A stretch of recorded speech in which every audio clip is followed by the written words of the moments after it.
Do you, like most older models, have a gas problem?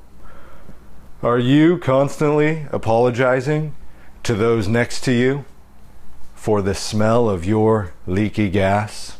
Does the smell of your leaky gas sometimes fill the room? If you or a loved one suffer from leaky gas syndrome, you don't need to. What you need to do is replace your gas tank. And that's what we're gonna do today.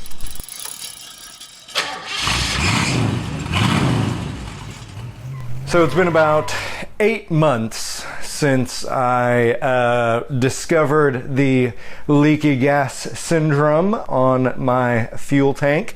Both my rear main tank and my auxiliary tank had the old leaky gas. It was coming out of the seams, it was dripping on the main tank, and it was sitting in the garage stinking the place up. So about 8 months ago, I pulled both the tanks. But today what I'm gonna do, I'm gonna be mainly focusing on installing the main fuel tank, replacing the main fuel tank.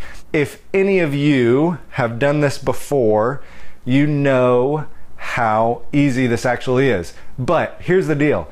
When I started looking into this, it was extremely intimidating. I don't know what it is about replacing a fuel tank that feels so daunting. And so I wanted to make a video to show how easy this actually is. I talked about the 23-gallon tank, but I decided I would go with the stock fuel tank. 2 reasons. This is 4, but I have 2 reasons. I wanted to save a little bit of money because the FiTech upgrade cost more than I had budgeted, and the stock fuel tank with the straps and the filler neck and the sending unit, it was like $300, $200 from Tom's Bronco parts, whereas a 23-gallon tank from any vendor was like $500. So I figured I could save a couple $100 doing it that way. And 2, 23 gallons would be nice, but 13 will do just fine. So I may be kicking myself later, and I might just go ahead and replace it later when I have the budget. But once I pulled it, I realized how easy it was to actually replace it. And man, for the OEM fuel tank from Tom's Bronco parts is beautiful. And as far as I can tell, this is like an exact replica, and it fits in there perfectly, same size, everything. It's beautiful. Click the more info button below to follow that to the link of what I actually bought. But this thing is awesome because it comes with the tank, comes with a new strap and J-bolt, and then it also comes with a new sending unit, so you know that you have a good sending unit in there. And it comes with the filler neck and hose, the breather hose that goes to the tank, to your filler neck. You want to replace those. They're 40 years old and they're no longer rubber. So let's get started uninstalling your original fuel tank. First, you want to disconnect the battery. You don't want any sparks going down in this funky town. You want to make sure that you are electricity free when you're messing around with the gasoline. 2, siphon the gas, or drain the gas. I don't have any footage of me doing this because I did siphon it and I got a mouthful of gas. So find a solution where you don't get a mouthful of gas. I think I probably took off 3 years off my life. Take it from me. We learn as we go, you know. Step number 3, disconnect the lines from the tank. So this is what I'm talking about, the fuel filler hose and the breather hose. These things, I just cut mine out because they were so tough to even move. Number 4, support the tank. I put my jack under there with a big old block of wood on top and jacked it up.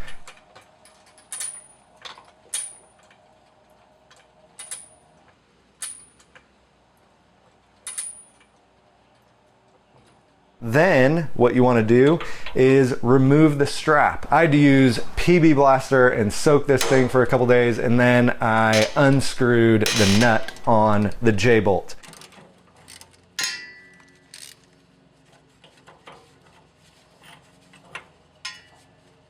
Then what you want to do is lower the tank down, allowing the passenger side to come down first, and then slide the tank out.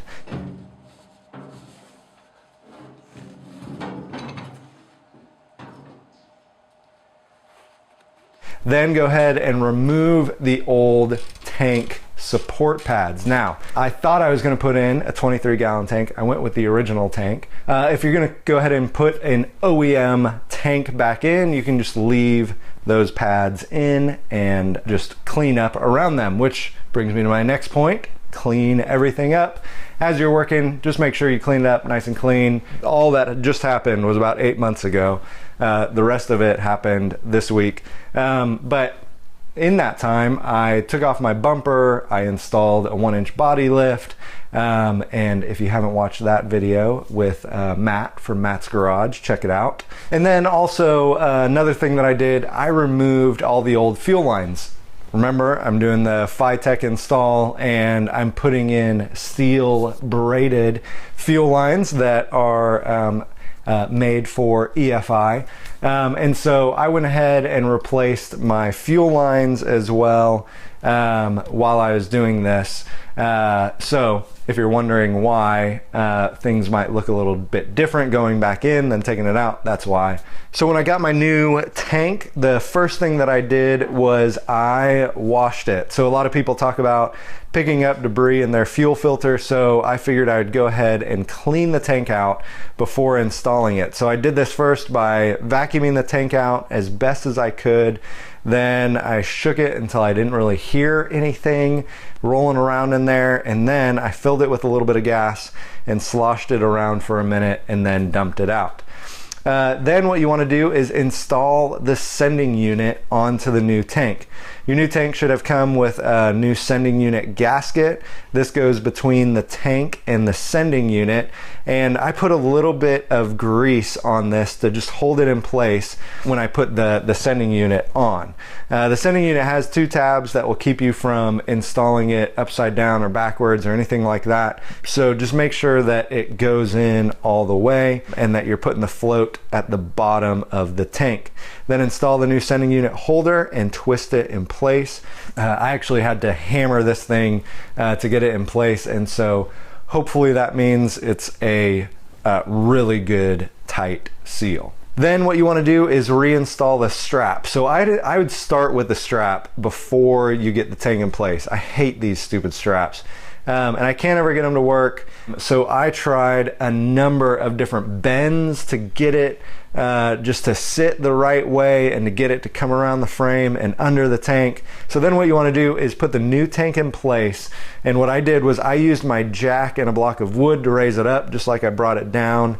And when you're doing this, you just kind of got to put the tank in place, get the strap in a way that it'll kind of hold, and then pull on the strap, and then you got to get that bolt through the hole of the strap. I love that it's OEM, but the straps are the dumbest thing with these tanks. So look at this, the bolt on this side of the strap was too long and it rubbed on my exhaust, so I had to cut the bolt down and reinstall it. So I finally got it all together and got the nut screwed on there. So at this point you should be done. But you remember when I said earlier, if you remove the holding strap things, those things that held the tank in place, if you remove those, to make sure to put them back if you're doing an OEM tank again. Yeah, put them back, because I didn't. And so the tank was like super loose and it just moved around. So you know what I did? You know what I got to do?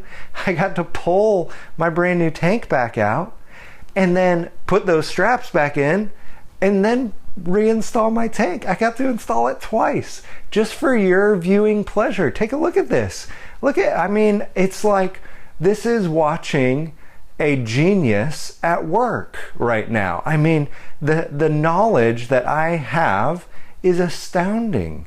I know, it's breathtaking. So at this point, put your new filler neck hose on, put your new breather hose on, put all your stuff back together like your mother said, the way you found it, and you should be done. You can go take her for a spin. Me, I'm not doing that yet. Why? Because I still got the Phytech EFI. I'm still, I made my new fuel lines with AN fittings and steel braided EFI rated fuel lines. So make sure to subscribe if you want to check out any of those videos, and make sure to leave a comment if you have any questions below. And remember, on April 22nd, 2017, I will be YouTube living. I don't know if that's really how you say it.